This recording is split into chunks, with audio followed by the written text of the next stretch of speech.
asyhadu anna Muhammadan abduhu wa rasuluh la nabiyya ba'da ba'd. Alhamdulillah, puji syukur senantiasa kita pada siang yang sangat mulia hari ini. Kita masih dalam keadaan sehat walafiat. Salawat juga kita sampaikan kepada Nabi kita, Nabiullah Muhammad SAW, atas seluruh perjuangan beliau, risalah beliau menjadi hikmah bagi kita. Dan pada kesempatan ini di mata kuliah teori dan desain pembelajaran, kita akan membahas satu judul makalah yang berjudul teori konstruktivisme. Nanti akan disampaikan oleh beberapa narasumber. Jadi beberapa esai diskusi kita ke depannya nanti akan beberapa ada pertanyaan, ada diskusi.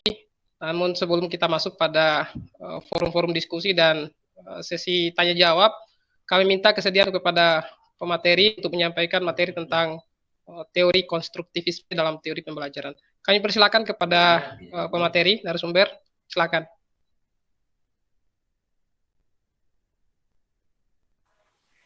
Materi pertama, Anissa. Pak Mujahid pertama. Oke, Pak Mujahid, silakan dipresentasikan.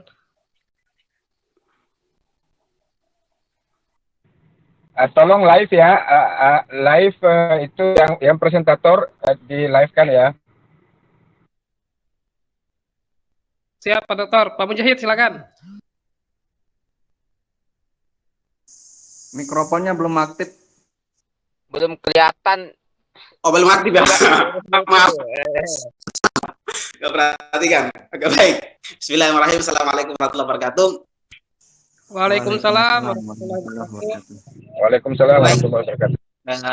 Teman-teman, pada kesempatan ini saya mencoba sedikit mempresentasikan tentang makalah kita hari ini yang berjudul konsep teori konstruktivisme dalam pembelajaran.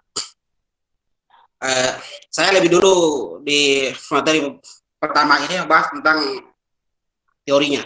Adapun yang lanjutannya nanti akan dilanjutkan sama teman-teman yang lain. Baik, yang pertama adalah tentang teori konstruktivisme ini. Teori konstruktivisme ini asal dari kata konstruksi yang berarti membangun. Nah, ketika masuk ke dalam konteks filsafat pendidikan, maka konstruksi itu diartikan dengan upaya dalam membangun susunan kehidupan yang berbudaya maju. Nah, gagasan tentang teori ini sebenarnya bukan hal yang baru, karena hal yang dilalui dalam kehidupan ini merupakan himpunan dan hasil binaan dari pengalaman yang menyebabkan pengetahuan muncul dalam diri seseorang.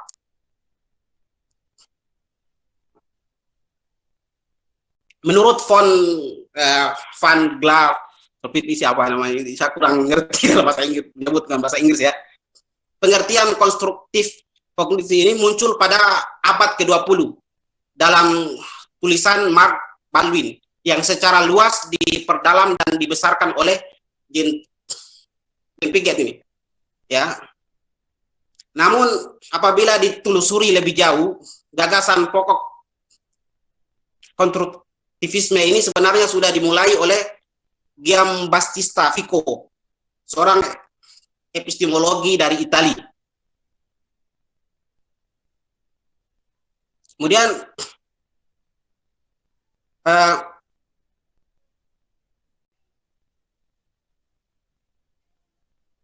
teori konstruktivisme ini yang menjadi dasar bahwa siswa itu memperoleh pengetahuan adalah karena keaktifan siswa itu sendiri. Teori ini adalah merupakan peningkatan dari teori yang dikemukakan oleh Piaget, Vygotsky, dan Burner. Konsep pembelajaran menurut teori konstruktivisme ini adalah suatu proses pembelajaran yang mengkondisikan siswa untuk melakukan proses aktif membangun konsep baru, pengertian baru, dan pengetahuan baru berdasarkan data. Oleh karena itu, proses pembelajaran harus dirancang dan dikelola sedemikian rupa sehingga mampu mendorong siswa mengorganisasi pengalamannya sendiri menjadi pengetahuan bermakna. Jadi dalam pandangan konstruktivisme sangat penting peran siswa untuk dapat membangun konstruktivisme agar siswa memiliki kebiasaan berpikir lebih maju. Baik. Selanjutnya konstruktivisme didefinisikan sebagai pembelajaran yang bersifat generatif, yaitu tindakan mencipta sesuatu makna dari apa yang dipelajari. Nah, ini beda halnya dengan behavioristik yang memahami hakikat belajar sebagai kegiatan yang bersifat mekanistik antara stimulus respon. Kemudian konstruktivisme ini lebih memahami belajar sebagai kegiatan manusia membangun atau menciptakan pengetahuan dengan memberi makna pada pengetahuan sesuai dengan pengalamannya. Konstruktivisme sebenarnya bukan merupakan gagasan yang baru. Apa yang dilalui dalam kehidupan kita selama ini merupakan himpunan dan binaan pengalaman. Kalau saya secara pribadi berpikirnya bahwa teori konstruktivisme ini adalah kebalikan dari teori behavioristik.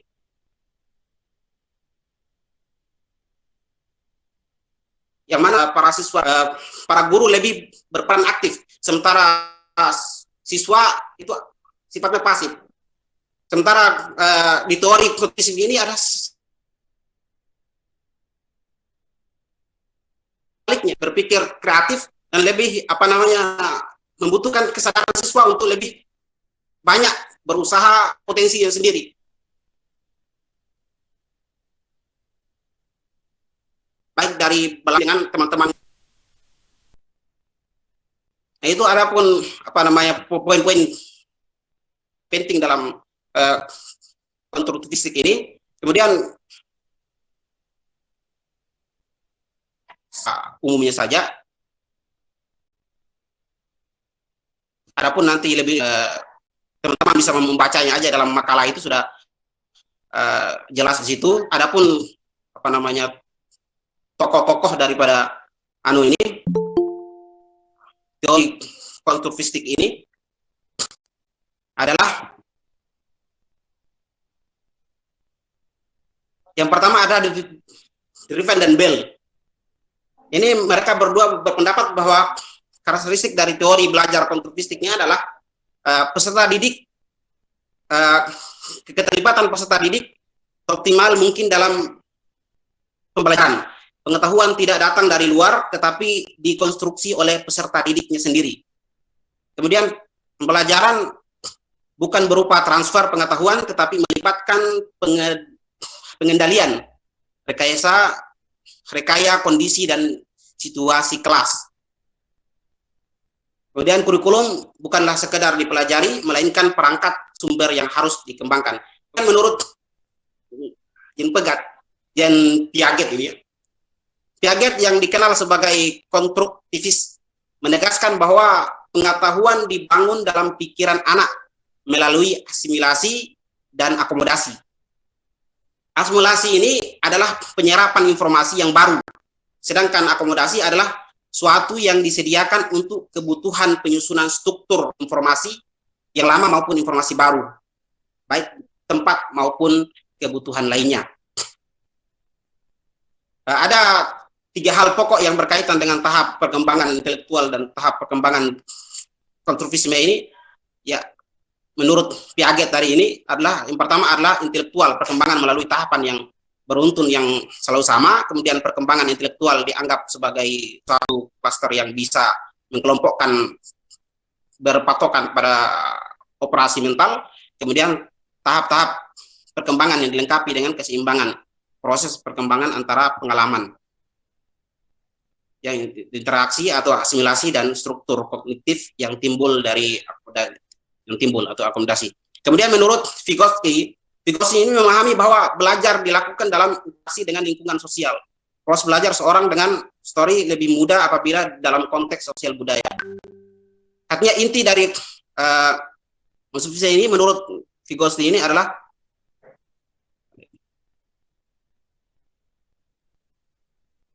ini terlalu banyak, selangkah saya persingkat aja. Kemudian Tasker, teori belajar konstruktivisme ini, Tasker menekankan bahwa ada 3 hal yang harus ada dalam pembelajaran, yaitu sebagai berikut: peran aktif peserta didik dalam mengkonstruksi pengetahuan secara bermakna, kaitan dengan ide-ide baru yang sangat penting dan mengaitkan antara informasi yang baru diterima dengan gagasan yang dikembangkan. Kemudian menurut Watley ini mendukung teori belajar konstruktivisme ini dengan mengajukan 2 prinsip utama dalam pembelajaran, yaitu sebagai berikut: 1, pengetahuan tidak dapat diperoleh secara pasif tetapi secara aktif oleh struktur kognitif peserta didik. Kemudian yang kedua adalah kognisi berfungsi adapsi dan membantu pengorganisasian pengalaman nyata untuk dikembangkan dalam proses belajar. Kemudian selanjutnya tokoh selanjutnya adalah Hamburi ini mengemukakan bahwa aspek berlandaskan teori belajar konstruktivisme ini adalah sebagai berikut. Yang pertama adalah belajar melalui pengkonstruksian informasi dan ide dimiliki. Yang kedua adalah pembelajaran menjadi bermakna apabila peserta didik itu mengerti. Yang ketiga adalah strategi peserta didik lebih bernilai. Yang keempat, peserta didik berkesempatan untuk diskusi dengan sesamanya. Ya, mungkin untuk sementara teman-teman mungkin itu saja dulu. Saya mohon maaf mungkin penjelasan saya kurang jelas karena saya sendiri terang ini Pak dosen untuk memahami teori-teori pendidikan seperti ini bagi saya masih sesuatu yang sangat awam ya, masih baru karena dasar saya juga nggak kurang memahami itu, tapi saya sudah berusaha mencoba dan apa yang saya sampaikan tadi ya seperti itulah pemahaman saya. Mungkin nanti akan ditambah dengan diskusi dari teman-teman untuk memperjelas dan juga tambahan dari dosen. Ya, demikian yang bisa saya sampaikan untuk sebagai gambaran awal ya, diskusi kita. Assalamualaikum warahmatullahi wabarakatuh. Waalaikumsalam warahmatullahi wabarakatuh. Oke, baik. Itu beberapa penyampaian materi dari narasumber pertama. Intinya gagasan konstruktivistik ini sebenarnya bukan sesuatu yang baru. Pernah ada satu pemikir lah yang disebut tadi yang berasal dari Itali, Giambattista Vico, seorang epistemologi dari Itali, yang juga ditelusuri jauh bahwa dialah yang pertama menggagas tentang teori konstruktivisme ini. Kemudian dalam konsepnya konstruktivisme tadi adalah sesuatu yang yang diwujudkan oleh subjek sebagai manusia itu sebagai subjek, kemudian mengkonstruksikan pengetahuan ke dalam realitas gitulah. Jadi bagaimana pendapat nanti pengertiannya sudah dijelaskan, kemudian beberapa konsep-konsep dasar tentang konstruktivisme tadi sudah dijelaskan.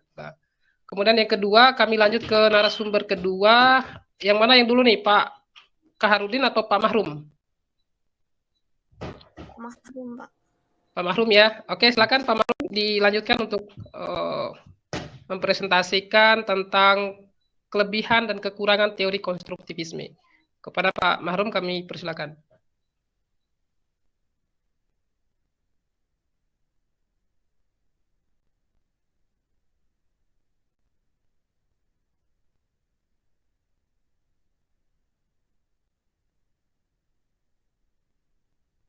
Mana Pak Mahrum nih?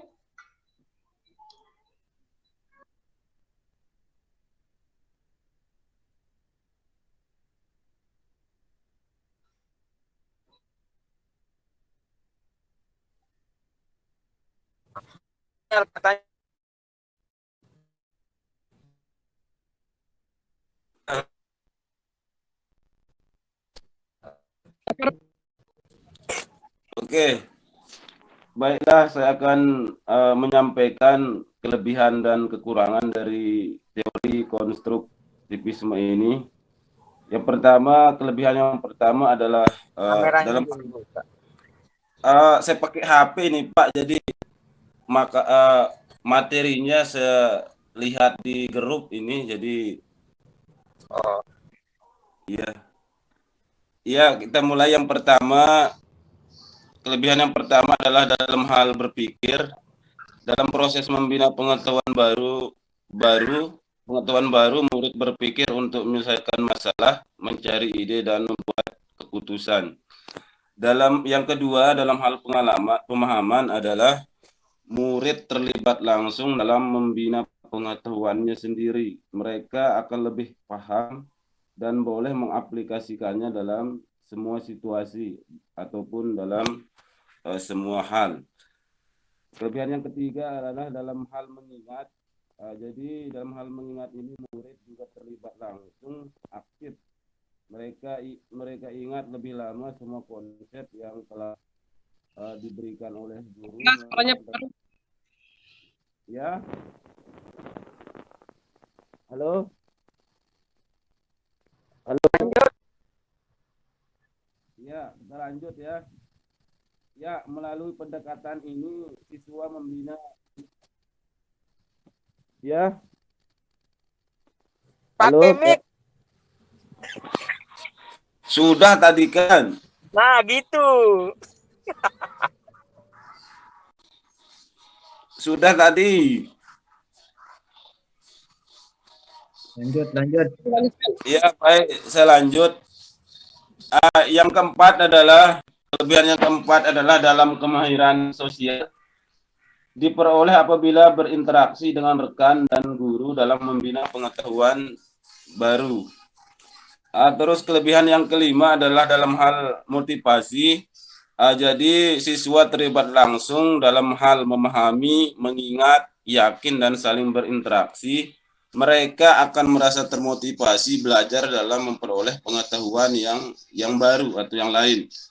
Kelebihan yang berikutnya adalah guru bukan satu-satunya sumber belajar. Maksudnya di sini dalam hal proses belajar, guru hanya sebagai pemberi ilmu dalam pembelajaran. Siswa dituntut untuk lebih aktif dalam proses pembelajarannya, baik dari segi latihan, bertanya, praktik, dan lain sebagainya. Jadi guru hanya sebagai pemberi arahan dalam pembelajaran dan menyediakan apa saja yang dibutuhkan oleh para peserta didik. Sebab dalam konstruktivisme ini tidak hanya didapatkan dalam proses pembelajaran saja, akan tetapi siswa juga mendapatkan melalui diskusi, pengalaman, dan juga bisa didapatkan dari lingkungan sekitarnya, baik di rumah, di masyarakat, maupun tempat lain-lain. Untuk kelebihan berikutnya adalah pembelajaran menjadi lebih bermakna atau berarti karena menginstruksi informasi dalam struktur penelitian lainnya. Artinya pembelajaran tidak hanya mendengar dari guru saja, akan tetapi siswa harus bisa mengaitkan dengan pengalaman-pengalaman pribadinya, dengan informasi-informasi yang didapatkan baik dari teman, tetangga, keluarga, surat kabar, atau media sosial yang banyak kita pakai sekarang ini. Terus kelebihan berikutnya adalah pembelajaran memiliki kebebasan dalam belajar. Maksudnya siswa bebas mengaitkan ilmu-ilmu yang dia dapatkan, baik di lingkungannya, di sekolah, hingga tercipta konsep yang diharapkan oleh ibu atau bapak guru. Terus kelebihan berikutnya adalah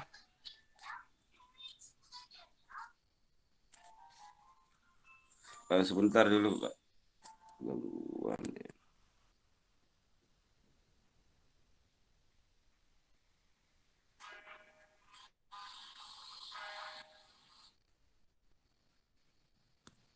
Halo? Lanjut. Sebentar dulu, hilang dia ini. Sebentar. Ya, saya cari dulu. Agak error ini HP-nya ini.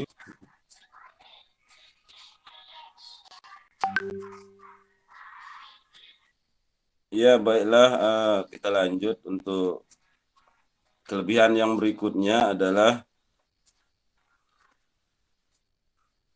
kelebihan yang keberapa sekarang ini? Ya, kelebihannya berikutnya adalah pembelajaran memiliki kebebasan dalam mengajar. Artinya siswa bebas mengaitkan ilmu-ilmu yang dia dapatkan baik di lingkungannya dengan yang di sekolah sehingga tercipta konsep yang diharapkan. Kelebihan berikutnya adalah perbedaan individual terukur dan dihargai. Berikutnya, guru berpikir proses membina pengetahuan baru, siswa berpikir untuk menyelesaikan masalah dan membuat keputusan. Itu beberapa kelebihan dari teori konstruktivisme. Sekarang kekurangannya, jadi ada beberapa kekurangannya juga teori pembelajaran ini. Yang pertama adalah siswa mengkonstruksi pengetahuannya sendiri. Tidak jarang bahwa hasil konstruksi siswa tidak cocok dengan hasil konstruksi sesuai dengan kaidah ilmu pengetahuan sehingga menyebabkan miskonsepsi. Kekurangan yang kedua adalah menanamkan agar siswa membangun pengetahuannya sendiri. Hal ini pasti membutuhkan waktu yang lama dan setiap siswa memerlukan penanganan yang berbeda-beda pula. Terus kekurangan yang ketiga adalah situasi dan kondisi tiap sekolah juga tidak sama karena tidak semua sekolah memiliki sarana dan prasarana yang dapat membantu keaktifan dan kreativitas dari siswa itu sendiri. Terus yang keempat, meskipun guru hanya menjadi motivator atau orang yang memotivasi dan memediasi jalannya proses belajar mengajar, tapi guru harus memiliki perilaku yang elegan dan arif sebagai spirit atau pendorong bagi anak sehingga dibutuhkan pengajaran yang mengapresiasi nilai-nilai kemanusiaan. Kekurangan yang kelima adalah proses belajar konstruktivisme secara konseptual adalah proses belajar yang bukan merupakan perolehan informasi yang berlangsung satu arah dari luar ke dalam diri siswa pada pengalamannya melalui proses asimilasi dan akomodasi yang bermuara pada pemutahiran struktur kognitif. Kekurangan berikutnya adalah peran siswa. Menurut pandangan ini, belajar merupakan suatu proses pembentukan pengetahuan. Peran guru dalam pendekatan ini, guru atau pendidik berperan membantu agar proses pengonstruksian pengetahuan oleh siswa berjalan dengan lancar. Guru tidak menerapkan pengetahuan yang telah dimilikinya, melainkan membantu siswa untuk membentuk pengetahuannya sendiri. Terus yang berikutnya adalah sarana belajar.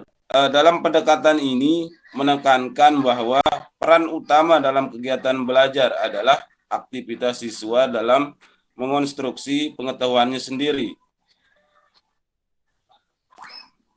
Kelima ini ya, evaluasi pandangan ini merupakan bahwa lingkungan belajar sangat mendukung munculnya berbagai pandangan dan interpretasi terhadap realitas, konstruksi pengetahuan, serta aktivitas-aktivitas lain yang berdasarkan pada pengalaman.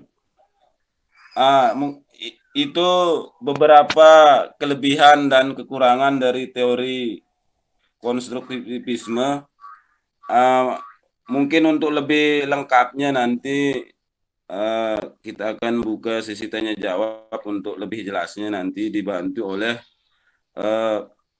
para pemateri-pemateri yang lain. Ya, terima kasih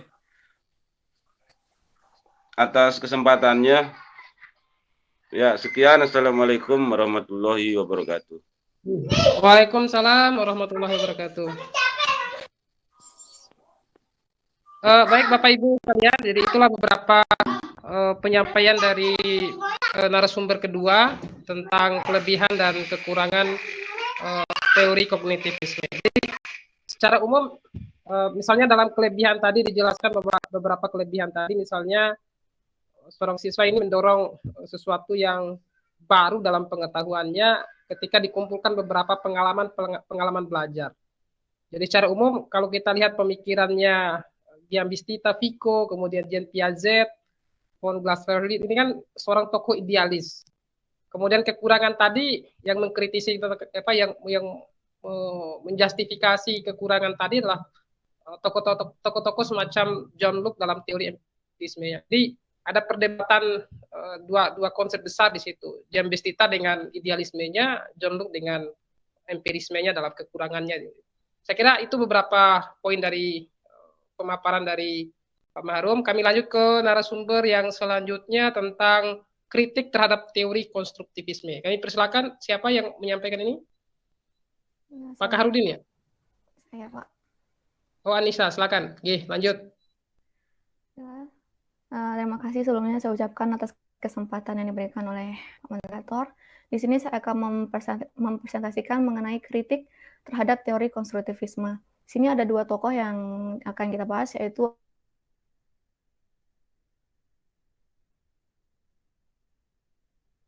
konstruktivis kognitif dan Vygotsky sebagai konstruktivis sosial. Nah, di sini kita bahas dulu mengenai Piaget. Piaget memperlihatkan kita kepada beberapa hal penting dalam perkembangan kognitif, seperti peralihan dari pemikiran operasional menjadi pemikiran operasional konkret. Nah, sehingga kritik pertama yang muncul itu adalah mengenai memperkirakan kompetensi anak.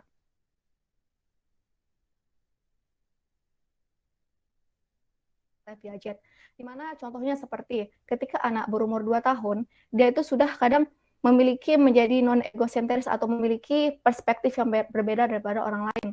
Contohnya seperti ketika anak itu melihat suatu benda, kemudian orang ini tidak melihat benda itu, apakah karena dia tidak sedang menghadap atau melihat ke arah benda itu, atau dia memang tidak melihat benda itu, begitu. Kemudian kritik yang kedua yaitu adalah kadang muncul lebih awal. Nah, kritik yang kedua ini mengatakan bahwa terkadang kompetensi kognitif siswa itu muncul lebih lambat dibandingkan yang diberikan perkirakan oleh Piaget. Di mana kadang orang usia remaja yang seharusnya sudah memiliki tahap pemikiran operasional formal, dia tuh masih dalam tahap pemikiran operasional konkret. Begitu. Sehingga revisi teoritis akhir-akhir ini menyoroti lebih banyak kompetensi kognitif dari bayi dan anak-anak dibandingkan kompetensi kognitif dari remaja dan orang dewasa gitu. Dan kemudian yang dikritisi adalah adanya tahapan. Nah, Piaget memahami tahapan sebagai penyatuan struktur-struktur pemikiran yang harus yang didapatkan keseragaman perkembangannya itu dalam satu waktu begitu. Nah, akan tetapi sejumlah konsep operasional konkret itu tidak muncul secara bersamaan. Contohnya anak itu tidak bersama dalam memahami atau belajar sebuah konsep dengan konsep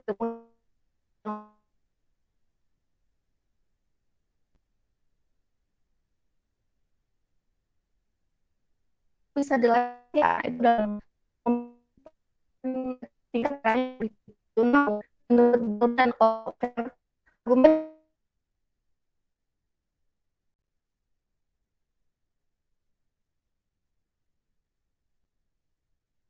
ada pada tahap kematangan dalam apa yang sedang dalam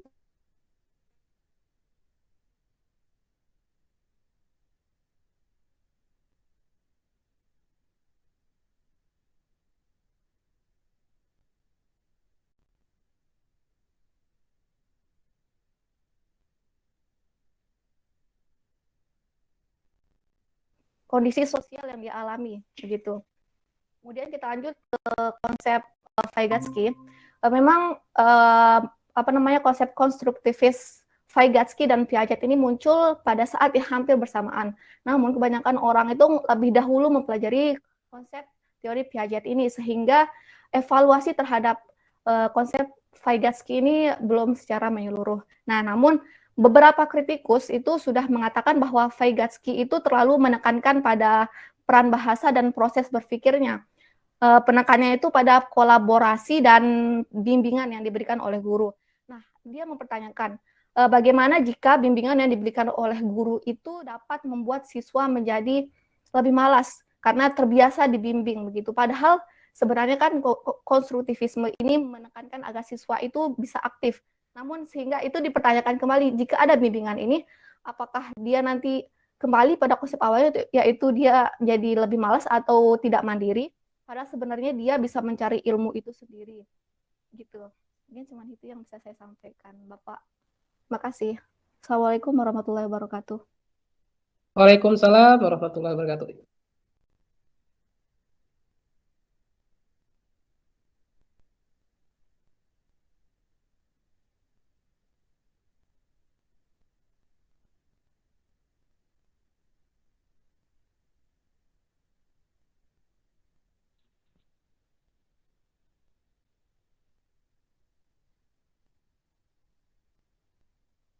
Suaranya hilang nih Pak Alep.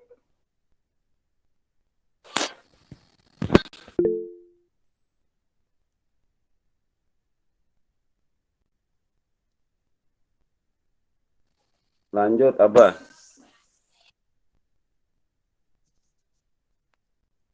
Kita lanjutkan ya ke peranan atau implementasi teori konstruktivisme dalam pembelajaran. Oh, udah aktif mic saya. Pak. Gimana, sudah? Sudah? Oke, lanjut Pak. Siap. Sebagaimana sudah dikemukakan bahwa menurut teori belajar konstruktivistik, ya, pengetahuan tidak dipindahkan begitu saja dari pikiran guru ke pikiran siswa. Artinya bahwa siswa harus aktif secara mental membangun struktur pengetahuannya berdasarkan kematangan kognitif yang dimilikinya. Jadi hakikat pembelajaran menurut teori konstruktivistik ini adalah suatu proses pembelajaran yang mengkondisikan siswa untuk melakukan proses berdasarkan hasil daripada analisanya. Oleh karena itu, proses pembelajaran harus dirancang dan dikelola sedemikian rupa sehingga mampu mendorong siswa mengorganisir pengalamannya menjadi pengetahuan yang bermakna. Jadi dalam teori konstruktivistik, ini sangat penting peran siswa untuk membangun subjective habit of mind. Agar siswa memiliki kebiasaan berpikir, maka dibutuhkan kebebasan dan sikap belajar yang berorientasi kepada siswa. Kemudian untuk lebih mempersingkat peranannya atau implementasinya, jadi dari pembelajaran model konstruktivisme ini meliputi 4 tahapan. Yang pertama itu apersepsi atau pendahuluan, kemudian eksplorasi, kemudian diskusi dan penjelasan konsep, serta pengembangan konsep dan aplikasi. Kemudian penjelasannya yang pertama yaitu apersepsi. Pada tahapan ini siswa didorong untuk mengungkapkan pengetahuan awalnya tentang konsep yang dibahas. Bila perlu, guru memancing dan memberikan pertanyaan-pertanyaan tentang fenomena yang sering terjadi dalam kehidupan sehari-hari dengan mengaitkan konsep yang dibahas atau pokok materi pembelajaran yang dibahas pada setiap proses pembelajaran berlangsung. Kemudian siswa diberi kesempatan untuk mengkomunikasikan, kemudian mengilustrasikan pemahamannya tentang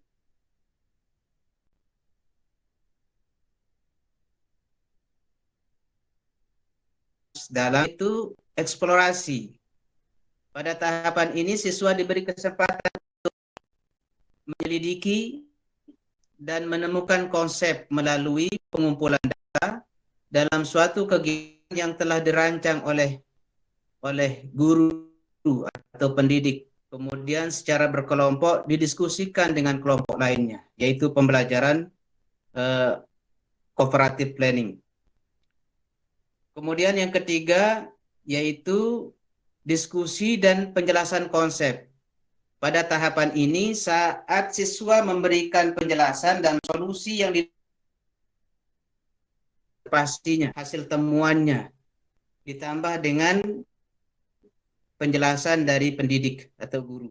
Sehingga siswa tidak ragu-ragu lagi tentang hasil dari konsep yang didapatkannya atau dari hasil kognitif didapatkan oleh siswa. Kemudian pengembangan dan aplikasi. Pada tahap ini guru berusaha menciptakan iklim pembelajaran yang memungkinkan siswa dapat mengaplikasikan pemahaman konseptualnya baik melalui kegiatan atau pemunculan dan pemecahan masalah-masalah yang berkaitan dengan isu-isu yang berada di lingkungannya. Kemudian berikut ini kami akan pelajaran konstruktivistik. Yang pertama yaitu apersepsi yang meliputi tentu pendahuluan. Di sini ya guru membuka pembelajaran dengan mengarahkan peserta didiknya untuk membaca basmalah. Ya, kalau pada pembelajaran PAI, dan ini dikhususkan pada pembelajaran PAI kelas 5. Yaitu pada pembelajaran tentang Rasul Allah adalah idolaku, yaitu materi pembelajaran kelas 5 SD. Kemudian setelah membaca basmalah, guru mengarahkan siswa untuk berdoa bersama yang dipimpin oleh salah seorang peserta didik dengan penuh khidmat, kemudian dengan doa Rabbi zidni ilma. Kemudian yang kedua, guru memulai pembelajaran dengan membaca Al-Quran. Artinya mengarahkan peserta didik untuk membaca Al-Quran, surah pendek pilihan, ya bisa surah Al-Fatihah atau surah-surah pendek yang lain, sehingga siswa atau peserta didik dapat mengikuti dengan baik penghafalan surah pendek tersebut atau pembacaan surah pendek tersebut. Kemudian yang ketiga, guru mengarahkan kesiapan diri peserta didik dan kehadiran peserta didik dengan mengisi lembar kehadiran. Itu guru mengarahkan peserta didik untuk absensi. Kemudian yang keempat adalah guru mengajukan pertanyaan secara komunikatif. Ya, yaitu guru mengadakan dialog yang berkaitan dengan tema Rasul Allah idolaku sebagai bahan pancingan ya, terhadap kemampuan awal daripada peserta didik. Kemudian yang kelima, guru menyampaikan kompetensi dasar dan tujuan yang akan dicapai dalam pembelajaran tentang Rasul Allah idolaku. Kemudian yang keenam, guru menyampaikan tahapan kegiatan yang meliputi kegiatan mengamati, menyimak, menanya, berdialog, mengkomunikasikan, dan menyampaikan, menanggapi, dan membuat kesimpulan hasil daripada pembelajaran. Kemudian kegiatan yang kedua yaitu kegiatan inti, eksplorasi, yaitu menalar, memancing siswa bagaimana guru mengarahkan siswa sehingga siswa dapat memahami materi pembelajaran yang dibahas. Yang pertama, siswa dibagi menjadi beberapa kelompok, tentunya sesuai dengan jumlah siswa di dalam di perkelas. Kemudian yang kedua, siswa dibagikan bahan diskusi dan masing-masing siswa memiliki tanggung jawab untuk mempelajari satu bagian dari bahan yang didiskusikan. Kemudian yang ketiga, siswa diberikan waktu untuk mempelajari bahan diskusi yang sudah didapatkan. Kemudian yang keempat, siswa memiliki materi yang sama, ya, disatukan kemudian membahas dan saling membantu mengkaji bagian bahan yang didapatkan Kemudian yang kelima, para siswa yang berada pada kelompok pakar ahli kembali ke kelompok semula atau home team untuk memberitahu anggota lain mengenai materi yang telah dipelajari pada kelompok ahli. Kemudian implementasi selanjutnya di dalam peranan teori konstruktivistik ini adalah yang pertama, peserta didik mengupakan apa yang mereka ketahui tentang yaitu tentang kisah teladan Nabi Daud. Ini ada satu pokok bahasan yang dibahas di dalam pembelajaran Rasulullah Idolaku ini, yaitu salah satunya di sana adalah Nabi Daud, kisah tentang Nabi Daud dan keteladanan tentang Nabi Daud. Kemudian yang kedua, guru memberikan penguatan terhadap pengetahuan awal tentang kisah teladan para nabi. Kemudian yang ketiga, pada bagian sikap kebiasaanku, guru memotivasi peserta didik agar selalu berperilaku terpuji sebagaimana refleksi dari hasil pembelajaran tentang kisah teladan Nabi dan Rasul sebagaimana terdapat dalam buku teks pelajaran Pendidikan Agama Islam dan Budi Pekerti kelas 5. Kemudian komunikasi atau demonstrasi networking. Yang pertama, peserta didik mengimplementasikan berperilaku terpuji dari kisah teladan Nabi dan Rasul. Kemudian pendidik atau guru dibantu guru, peserta didik membuat kesimpulan. Kemudian selanjutnya adalah penutup. Guru melaksanakan penilaian dan refleksi dengan mengajukan pertanyaan atau tanggapan peserta didik dari kegiatan yang telah dilaksanakan sebagai bahan masukan untuk perbaikan langkah selanjutnya. Kemudian yang kedua, guru menyampaikan rencana pembelajaran pada pertemuan berikutnya. Kemudian yang ketiga adalah menutupnya dengan doa atau doa kafaratul majlis. Subhanakallahumma wa bihamdika asyhadu an la ilaha illa anta astaghfiruka wa atubu ilaik. Ya, demikian kesimpulan pemaparan singkat dari kami tentang implementasi teori konstruktivisme dalam pembelajaran PAB di SD, kelas 5 SD. Demikian. Assalamualaikum warahmatullahi wabarakatuh. Waalaikumsalam warahmatullahi wabarakatuh. Baik Bapak Ibu sekalian, itu adalah beberapa penyampaian materi dari beberapa narasumber kita tentang teori kognitivistik. Jadi dari pemaparan pertama sampai terakhir tadi dapat kita berikan beberapa tanggapan atau beberapa kesimpulan kira begitu. Jadi yang pertama adalah dalam teori kognitivistik ini muncul di abad ke-20 kira begitu. Salah satu tokoh pentingnya adalah Piaget, kemudian Vygotsky ya, yang menekan pada konsep belajar yang melihat pada kontekstualnya gitu kira begitu.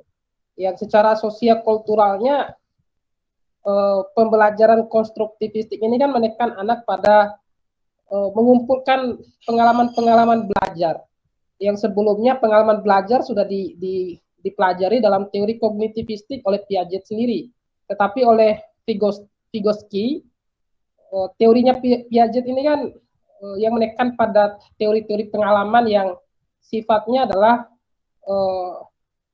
yang sifatnya pro-operasional, yang tidak kontekstual kira begitu oleh Piaget, tetapi oleh Vygotsky mengatakan bahwa teori konstruktivistik ini kan menekan kepada pentingnya interaksi sosial seorang siswa kepada pengalaman-pengalaman baru, pengetahuan baru.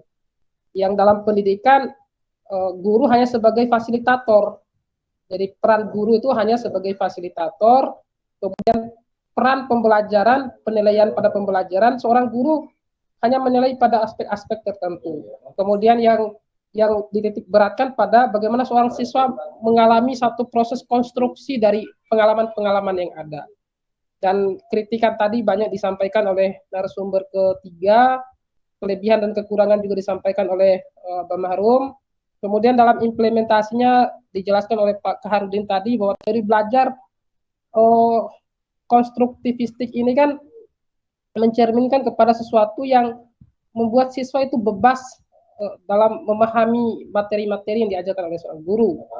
Kemudian selain itu dalam pandangannya Nitzkos misalnya dalam penerapan pembelajarannya lebih kepada proses internalisasi. Jadi proses internalisasi siswa terhadap materi yang diajarkan oleh guru. Kemudian setelah internalisasi kemudian melakukan konstruktivistik. Gitu. Itu Bapak Ibu sekalian nanti kita kembangkan dalam diskusi kita dan beberapa narasumber tadi kami ucapkan terima kasih telah mempresentasikan makalahnya. Kami buka sesi diskusi tanya jawab pada rekan-rekan yang lain, teman-teman yang lain, peserta diskusi. Kami buka sesi pertama kepada teman-teman, silakan yang mau mengajukan pertanyaan, tanggapan, dan masukan. Kami persilakan.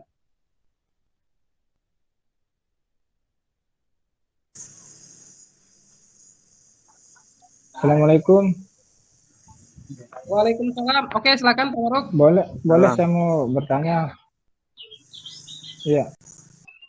Oke, silakan Pak Maruk. Assalamualaikum warahmatullahi wabarakatuh. Waalaikumsalam. Terima kasih. Waalaikumsalam warahmatullahi. Biasa tadi penyampaian para pemakalah tentang teori belajar konstruktivisme. Yang ingin saya tanyakan sederhana saja. Konstruktivistik ini kan kata kuncinya adalah membangun. Pertanyaan saya, apa yang dibangun dalam proses pembelajaran itu? Kita kenal secara umum itu ada 3 dalam proses pembelajaran yang menjadi tujuan daripada proses tersebut, yaitu kognitif, attitude, dan keterampilan atau psikomotorik gitu. Nah, yang mana yang dibangun oleh konstruktivistik ini? Ataukah semuanya? Kemudian saya lihat dari segi teknik, teori konstruktivistik ini menekankan kepada kolaborasi.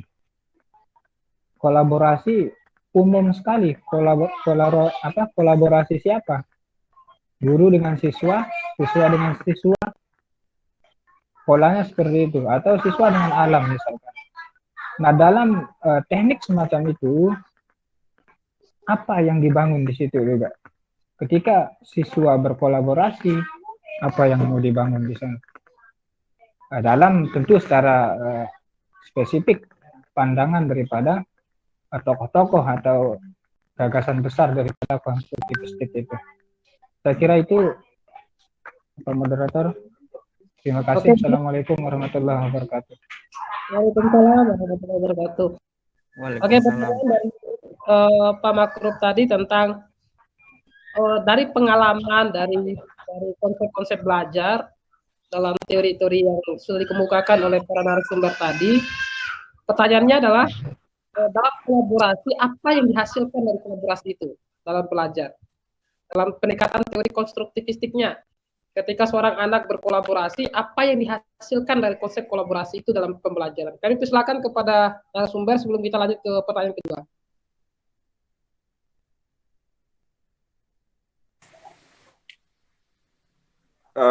Pertanyaannya ke pemateri berapa tadi itu?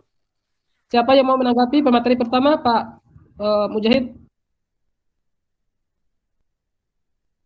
Mungkin ke pemateri 1 itu pertanyaannya tadi. Ya, betul, ke Pak Mujahid. Siapa-siapa sudah ayo. Oke, pertanyaannya saya ulangi. Pertanyaannya saya ulangi ya. Jadi dalam teori belajar konstruktivistik ini kan ada kolaborasi. Kemudian dari hasil kolaborasi itu apa yang dihasilkan gitu dalam teori belajar itu? Silakan, siapa yang mau menjawab? Oh ya, saya sudah. Oke, silakan Pak. Ya. Baik, terima kasih kepada Abah Ma'ruf yang sudah memberikan pertanyaan. Kemudian bisa kami tangkap ya dari pertanyaannya itu ya, hasil apa yang diperoleh dari teori pembelajaran konstruktivistik ini. Setelah kita mendalami teorinya, ya bisa diambil kesimpulan bahwa hasil yang dapat diperoleh dari pembelajaran konstruktivistik ini adalah ya kemandirian siswa di dalam menggali pengetahuannya, kemudian mengamalkan dalam realita kehidupannya hasil daripada pengetahuannya. Jadi intinya adalah teori konstruktivistik ini ya menghasilkan kemandirian siswa di dalam mengembangkan pengetahuannya, memperlihatkan kemandiriannya pun juga dalam proses pembelajarannya, sehingga bisa diaktualisasikan dalam kehidupan sehari-harinya. Ya, demikian. Mungkin bisa ditambah oleh teman-teman yang lain. Oke, Pak Mahrum, ada tambahan? Iya, baik. Mungkin saya menambahkan sedikit. Ya, terkait dengan pertanyaan Abah Kosma tadi. Jadi apa yang dibangun? Ya, seperti yang disampaikan Abah Kahar tadi adalah yang pertama adalah kemandirian siswa. Tapi saya tambahkan di sini yang dibangun dari teori pembelajaran ini adalah karakter siswa, atau guru kan mempunyai dua tugas, yaitu mengajar dan mendidik. Ketika guru itu mengajar, berarti kan mentransfer ilmu. Ketika guru itu mendidik, maka guru itu di sana itu guru itu berperan untuk melatih karakter, mental, dan spiritual siswa. Kita ambil contoh misalkan dalam kehidupan sehari-hari kan dibutuhkan kita bisa melihat karakter siswa di lingkungan rumahnya mungkin atau di masyarakat. Dari proses belajar mengajar itu kita bisa melihat karakter siswa masing-masing. Siswa itu bukan hanya menerima ilmu, tapi di sana dibentuk karakter mentalnya dalam berperilaku. Mungkin itu tambahan saya sedikit. Boleh saya menambahkan, Pak Alep? Iya, nanti ditambahkan oleh yang lain.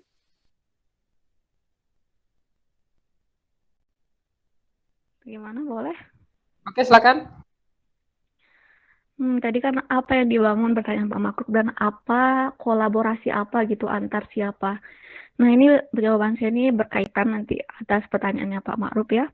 Dalam bukunya Muhammad Soekarjo dan Ukim Komarudin dikatakan bahwa konstruktif ini menekankan bahwa yang dibangun itu adalah konsep baru, pengertian baru, pengetahuan baru berdasarkan ilmu yang ada begitu Pak. Sehingga nanti siswa itu bisa memiliki kebiasaan konstruktif habits of mind atau membangun kebiasaan dalam berpikir. Nah, bagaimana caranya kita menekankan hal ini? Yaitu ya ada interaksi dalam pembelajaran. Interaksinya antar siapa?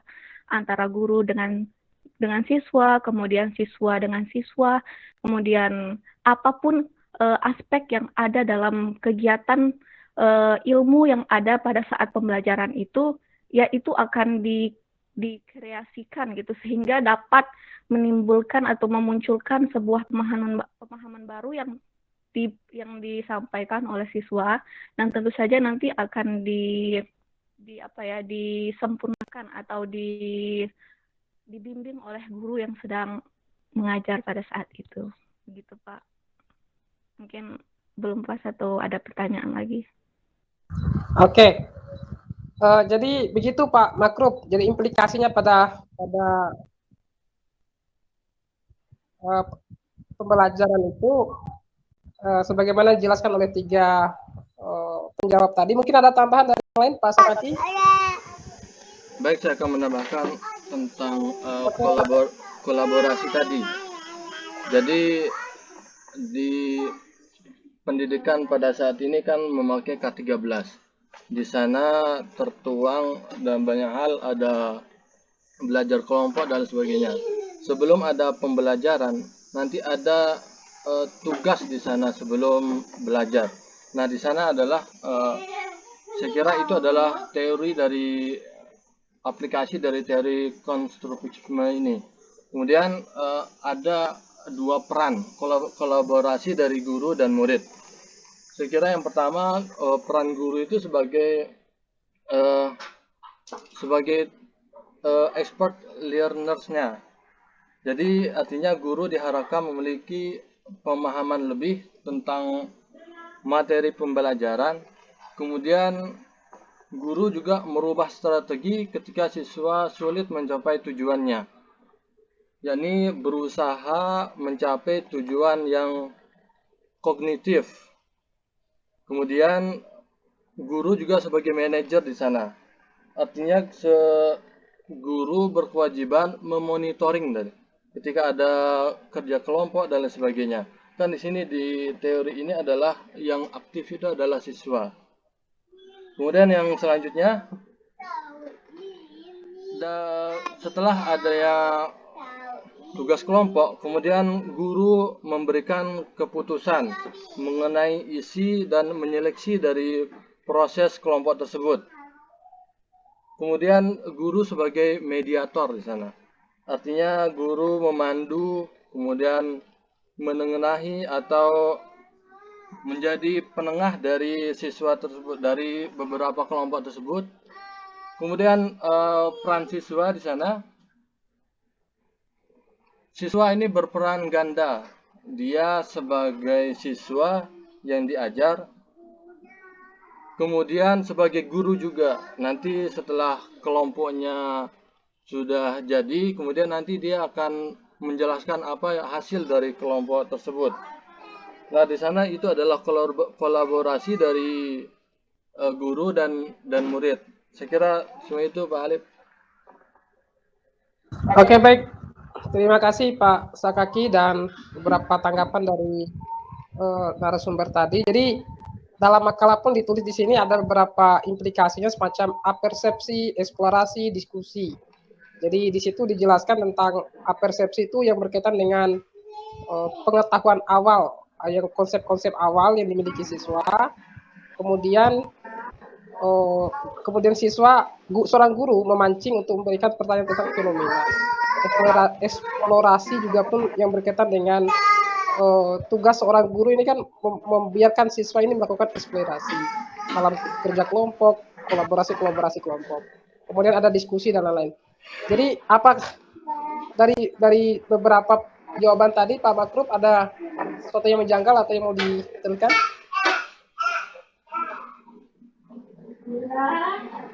Oke, kita masuk ke pertanyaan kedua. Ya, saya kira cukup Pak. Oke, kita masuk ke pertanyaan kedua. Siapa? Ya, mungkin saya Pak Alif. Oke, silakan Pak Dira. Oke, bismillahirrahmanirrahim. Assalamualaikum warahmatullahi wabarakatuh.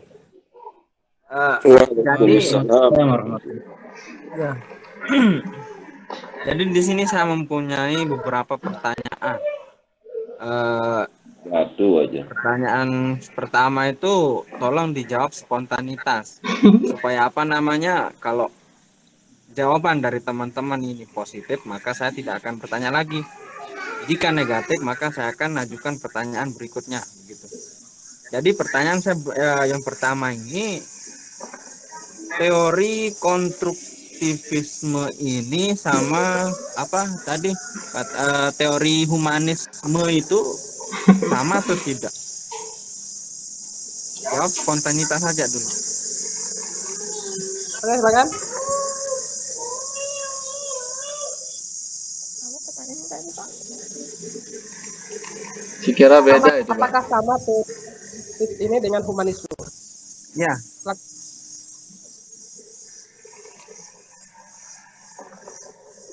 saya ulang. Teori apa namanya teori konstruktivisme itu sama teori humanisme itu apakah sama atau tidak? Ada yang berkaitan mungkin, bukan sama atau tidaknya. Ada kaitannya apa tidak? Saling berhubungan, Abah. Saling berhubungan ya. Ya. Terus pertanyaan kedua ini Pak, Bapak Ibu, perbedaan yang paling menonjol apa namanya yang paling mencolok dari teori konstruktivisme dengan teori humanisme tadi terletak pada bagian mana Pak? Karena kita ketahui kan sebenarnya apa namanya dua teori ini sama-sama memiliki apa namanya itu menitik beratkan pada atau memfokuskan pada siswa untuk mencari informasi sendiri untuk membuat siswa itu berdasarkan apa namanya belajar dengan pengalamannya mereka sendiri gitu. Tolong dijelaskan di mana titik paling mencolok perbedaan di antara ini teori yang dibahas sama teori humanisme tadi. Soalnya Bapak pemateri pertama tadi bilang bahwasanya teori konstruktivisme sama humanisme itu berbeda gitu. Nah, tolong dijelaskan letak perbedaannya itu di mana. Soalnya kan dari pemaparan Bapak Ibu tadi tidak jauh beda begitu antara teori konstruktivisme sama itu teori humanisme. Tolong dijelaskan perbedaannya yang paling mencolok itu di mana, Pak? Oke, Mungkin hanya itu, Pak Alif. saya kira bukan teori humanisme ya, teori kognitivisme. Iya. Letak perbedaannya di antara dua teori itu terletak di mana? Ya, tapi bukan humanisme ya, tapi kognitivisme ya. Kognitivisme dengan konstruktivisme. Coba dijelaskan perbedaannya di mana itu, Pak? Iya, tadi pemateri pertama menjelaskan ada perbedaan kognitivisme dengan konstruktivisme, bukan humanisme ya. Tadi humanisme, Pak, katanya. Pak Mujahidin tadi. Tanya Pak Mujahid. Konstruktivisme bukan humanisme.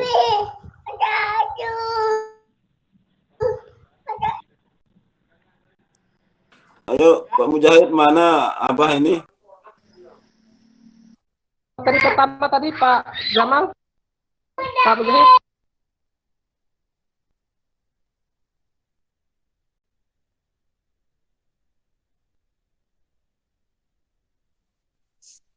Baik Pak, yang tadi yang saya jelaskan itu adalah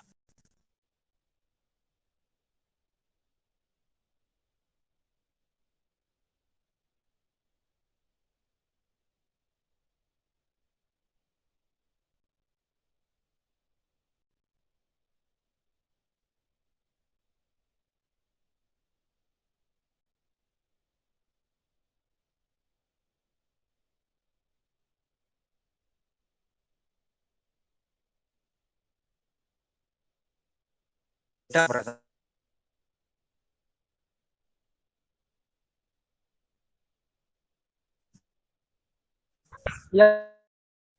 ada konflik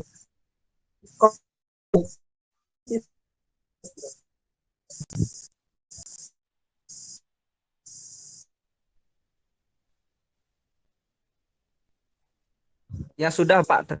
Tanya. Oke.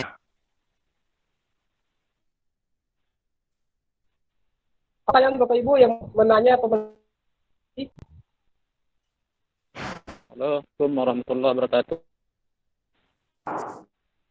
Waalaikumsalam. Bertanya sedikit nih Abah ini. Yang dikatakan tadi membahas tentang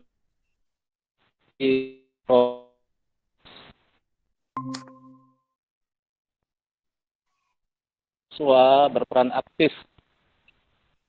Kemudian siswa harus kontrol diri. Penting itu di materi dan metode. Tapi dengan di SD misalnya sebesar seperti yang dipaparkan tadi,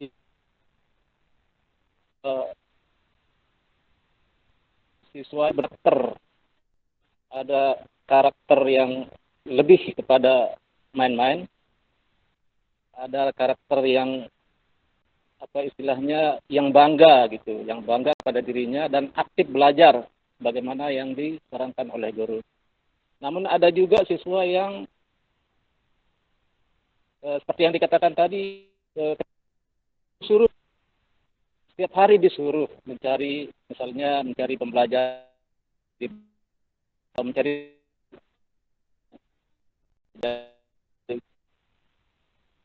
malah siswa itu malah saking tidak mau, malah dia tidak mau masuk. Nah, ini pertanyaan kita ini benar menanggapi kalau menurut kontrol ini orang guru menangani cuman ini materi langsung menanggapi pertanyaan Pak Puji, silakan.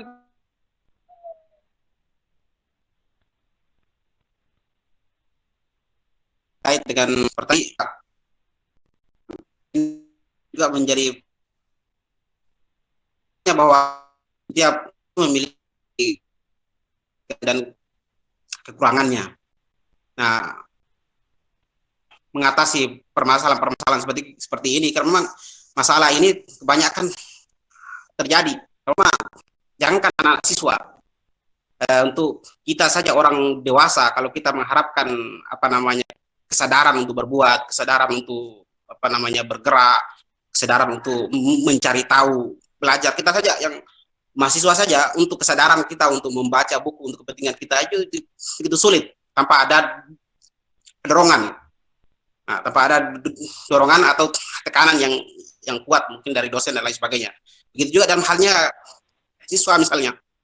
Nah, untuk anak-anak yang dalam tahapan seperti itu, apalagi SDNI, untuk anak-anak seperti itu, tingkat kesadaran mereka untuk itu masih sangat kurang sekali. Maka dia membutuhkan rangsangan untuk bisa aktif itu. Nah, ini yang membuat rangsangan ini adalah perannya guru. Akan tapi peran guru di sini hanya sebatas memberikan rangsangan saja. Tapi yang lebih dominan di sini adalah siswanya. Dituntut untuk lebih berperan aktif siswanya. Nah, mungkin nanti akan ditambah sama teman-teman yang lain. Terima kasih Pak Mujahid. Kami persilakan ke narasumber yang lain, mungkin bisa menambahkan. Ya, saya tambahkan sedikit saja, ya sesuai dengan pertanyaan Pak Haulid. Jadi sesuai dengan konsep teori konstruktivistik ini,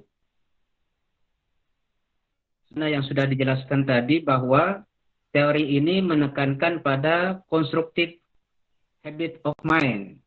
Artinya teori ini ya berperan untuk pembiasaan tingkat pemikiran siswa di dalam proses pembelajarannya. Kemudian bukan hanya siswa saja, tentu guru dituntut profesionalisme di dalam mengorganisir proses pembelajaran.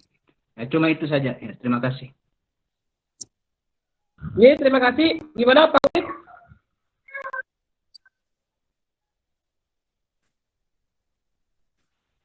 Ya, saya rasa cukup. Terima kasih. Oke, baik Bapak Ibu sekalian, mungkin ada yang masih menjanggal dari konsep konstruktivistik ini. Kami persilakan sesi terakhir. Saya mungkin Pak Alif mau bertanya. Silakan Pak Supri, kami persilakan. Ya, terima kasih. Saya ingin bertanya bahwa tadi ada pemateri yang menyampaikan bahwa pengimplementasian dari teori konstruktivisme ini pada SD begitu. Dijelaskan tadi pada kelas 5 SD kalau tidak salah. Sedangkan yang kita ketahui dari teori ini adalah pengembangan diri pada siswa. Artinya peran siswa itu lebih condong untuk untuk mencari tahu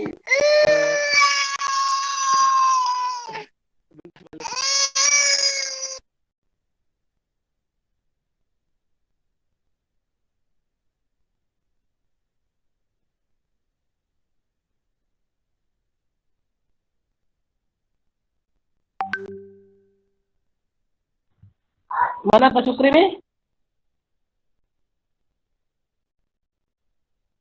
mohon maaf Ale.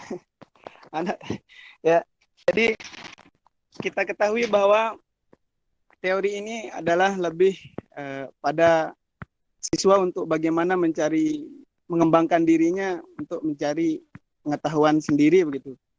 Ada kekhawatiran memang dari teori ini untuk jenjang yang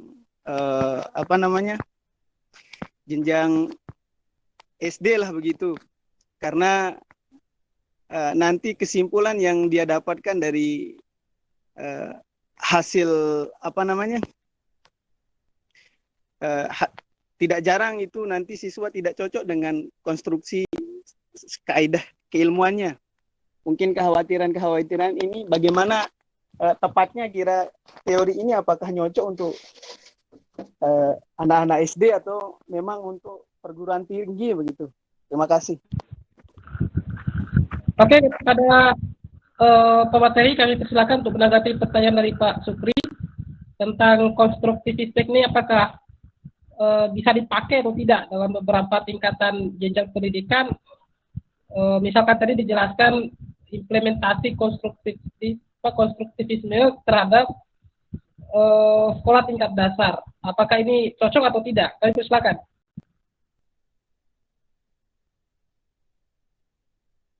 Saya rasa cocok.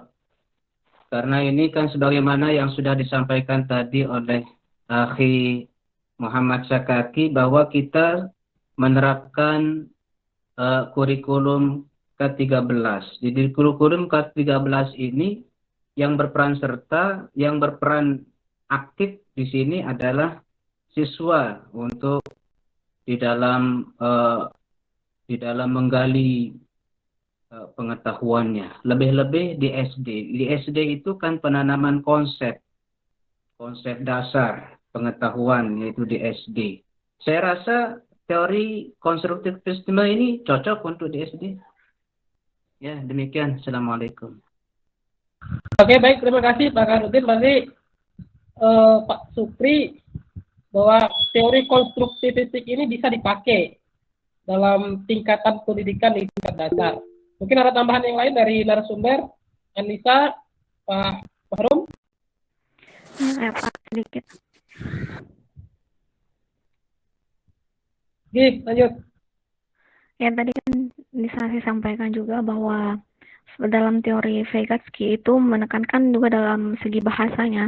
Artinya bagaimana bahasa yang digunakan itu harus disesuaikan dengan tingkat pendidikan yang akan ditujukan untuk diajarkan gitu. Jadi jika misalnya menerapkan konstruktivisme di SD, maka bahasa-bahasa yang digunakan, kemudian metode-metode yang digunakan itu disesuaikan begitu Pak, sesuai dengan tingkat pemikiran anak begitu. Bagaimana sehingga anak itu bisa paham dengan apa yang kita sampaikan dan apa yang teman-temannya yang kita sampaikan. Mungkin itu hanya itu Pak.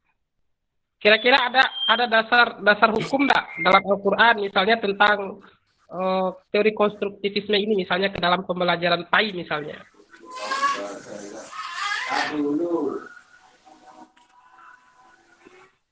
Nah, menarik ini untuk kita cari ini Pak. Soalnya belum ditaruh di makalah. Mungkin saya biar lebih jelas Pak Alif. Ya, silakan Pak Supri.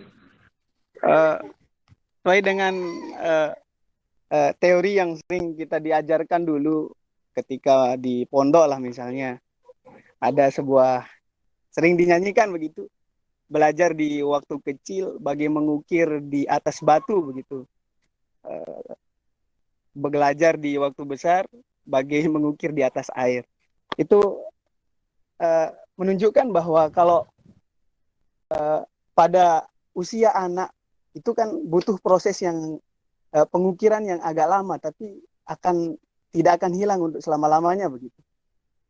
Saya kira seperti yang dijelaskan oleh beberapa materi kuliah yang lalu itu, Sayyidina Hajar itu ketika melihat sebuah teori, ketika dia galau dalam ilmu pengetahuan begitu, dia duduk di goa, kemudian ada tetesan air yang ditetesi batu dan batu itu berlubang. Ini mungkin ada sesuatu yang harus antisipasi pengaplikasian teori konstruktivisme ini untuk bagaimana pembelajaran PAI yang harus kita jalankan di jenjang pendidikan begitu, harus diperhatikan. Demikian Pak Alif. Oke, baik. Silakan para narasumber. Apakah teori konstruktivisme ini ketika dimasukkan ke dalam besar pembelajaran PAI, apakah cocok atau tidak gitu? Apakah ada dalilnya yang berkaitan dengan teori ini ke dalam pembelajaran PAI? Silakan, Naruh. Oke, baik, akan saya tambahkan sedikit. Jadi teori konstruktivistik ini saya rasa masih relevan ya untuk kita gunakan di tingkat dasar, terutama kelas atas.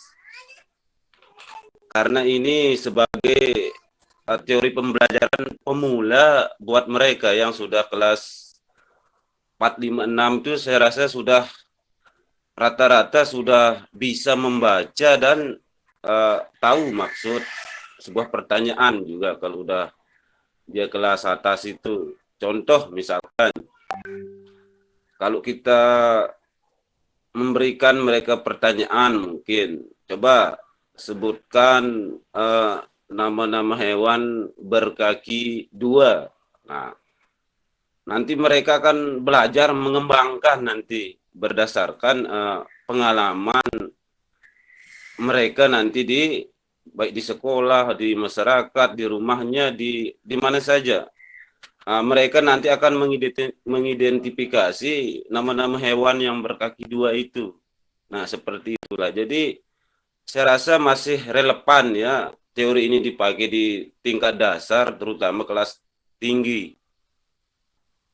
Ya, begitu, Pak Alif. Oke, baik. Anissa mungkin sudah menemukan satu korelasi pembelajaran, misalnya satu konsep teori. Biasanya satu konsep teori ini kan ketika dikaitkan ke dalam pembelajaran PAI, selalu kita kan mengatakannya cocok-cocok, tapi implikasinya terhadap pembelajaran itu jelas ada masalah-masalah yang baru ditemukan ketika menerapkan satu konsep. Apakah ini juga bagian daripada konstruktivistik gitu atau tidak? Supaya nanti Pak Supri memahami konstruktivistik ini juga ada dalam konsep-konsep dasar dari PAI sendiri. Mungkin ada tambahan dari Anissa atau yang lain? Maksudnya gimana Pak? Maaf. Apakah ada dasar hukumnya dalam pembelajaran PAI ketika mengkorelasikan teori kognitivistik ini, teori konstruktivistik ini ke dalam pembelajaran PAI? Apakah ada korelasinya gitu secara hukum? Ya, baik. Maaf Pak Alif. Pak Kahar dulu, Nggih, silakan. Jadi seperti yang sudah saya katakan tadi, bahwa SD itu kan juga ada kurikulumnya. Jadi di kurikulum itu sudah standar kompetensi dan semuanya kan sudah dianu di kurikulum itu. Jadi semuanya sudah tertuang di sana. Tingkat kedalaman atau kerendahan atau pertengahan dari materi itu sudah dijelaskan di sana. Gitu. Ya demikian. Oke, baik, terima kasih Pak. Maksud Pak Sukrin itu supaya kita tabayun terhadap teori konstruktivistik ini, jangan sampai berimplikasi buruk terhadap pembelajaran PAI. Apakah ada dasar hukumnya dari satu dalil misalnya yang berkaitan dengan sesuatu yang konstruktif gitu, sehingga bisa dipakai dalam pembelajaran PAI. Anissa mungkin bisa jelaskan.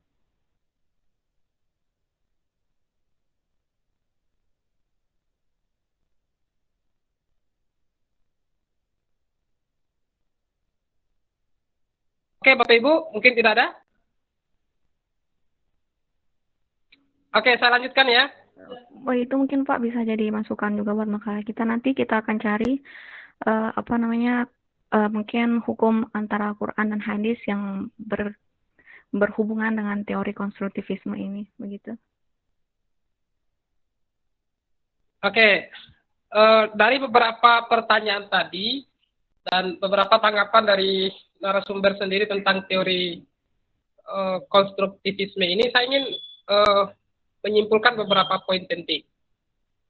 Yang pertama, dalam teori konstruktivistik ini yang dikembangkan oleh Joski tadi dalam sudut pandangnya terhadap kognitivisme yang dikembangkan oleh Piaget, yang mengatakan bahwa pembelajaran konstruktif ini lebih menekankan kepada cara siswa mengaktualisasikan konsep-konsep belajar.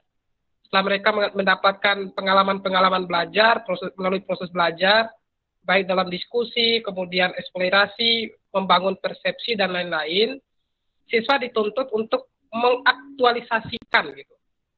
Dalam artian, seorang siswa ketika mendapatkan pengetahuan, pengalaman-pengalaman sebelumnya, yang dituntut dalam teori ini adalah apa yang dikonstruksikan, apa yang baru setelah siswa itu mengalami proses belajar. Konstruktivistik artinya menciptakan sesuatu yang baru dalam paradigma maupun dalam aktualisasi kegiatan belajar siswa. Misalnya siswa ketika dalam kelompok belajar, melakukan eksplorasi, melakukan identifikasi, kemudian dia menemukan pengetahuan-pengetahuan baru dari hasil eksplorasi tadi. Tugas guru hanya memfasilitasi, memediasi siswa supaya mencapai standar-standar belajar itu. Kemudian tadi pertanyaan dari Pak Makruk tentang kritikannya terhadap teori konstruktivistik. Jadi sebenarnya istilah kolaborasi itu istilah yang umum dalam pemahaman sosiologis, bahwa manusia saling membutuhkan antar manusia yang lain, atau disebut dengan John Politikon. Jadi dalam pembelajaran konstruktivistik juga tidak terlepas dari kerjasama, kolaborasi, dan lain-lain. Ketika mengalami satu proses kolaborasi dan kerjasama, siswa kemudian membangun persepsi masing-masing atau kemandirian belajar setelah melewati proses kolaborasi dan kerjasama dalam belajar. Itu beberapa poin dari jawaban daripada narasumber dan pertanyaannya. Mungkin kami minta closing statement dari salah satu narasumber atau menyimpulkan bagian-bagian penting dari teori ini kepada Pak Mahrum atau Anissa atau Pak Kahar yang mau menyimpulkan poin-poin penting dari teori ini. Kami persilakan. Pak Kahar sudah, yang paling senior. Bu Nisa sudah, yang sendirian aja. Halo, Assalamualaikum warahmatullahi wabarakatuh. Waalaikumsalam. Pak Jamal, ada yang menjanggal? Maaf, nih yang coba tadi disebutkan beberapa ayat Al-Quran yang menjelaskan tentang teori konstruktivisme tadi. Coba dilihat di sana ada beberapa ayat tentang konstruktivisme itu ada di surah Al-An'am. Kalau salah sana itu tentang kisah Nabi Ibrahim alaihissalam ketika mencari ayat berapa, Abah? Ayat berapa? Surat Al-An'am ayat 76. Nah, di sana menjelaskan tentang falamma janna alaihi al-lailu ra'a kawkaba qala hadza rabbi falamma afala qala la uhibbul afilin. Kira-kira di sana ketika malam telah menjadi gelap, dia Ibrahim itu melihat sebuah bintang. Lalu dia berkata, inilah Tuhanku. Maka ketika bintang itu terbenam, dia berkata, oh aku tidak suka dengan yang terbenam itu. Nah kalau kita lihat dari konsep ini, maka bisa kita gunakan sebagai gambaran implementasi dalam ajaran agama Islam bahwa teori konstruktivisme ini bisa dibuat menjadi acuan kita ketika kita memberikan suatu gambaran kepada peserta didik untuk mengaktifkan. Nah, kira-kira dalam kisah ini Nabi Ibrahim itu bisa kita kan murid lah kalau kita bilang siswa, ini bagi contoh saja.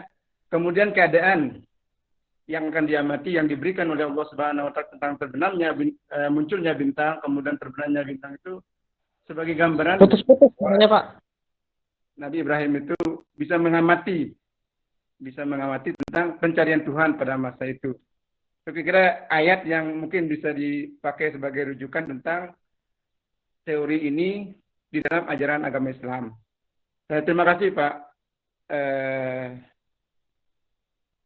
Alif. Dan itu yang bisa kami sampaikan. Assalamualaikum warahmatullahi wabarakatuh. Waalaikumsalam warahmatullahi wabarakatuh. Terima kasih banyak Pak atas tambahannya. Jadi menjadi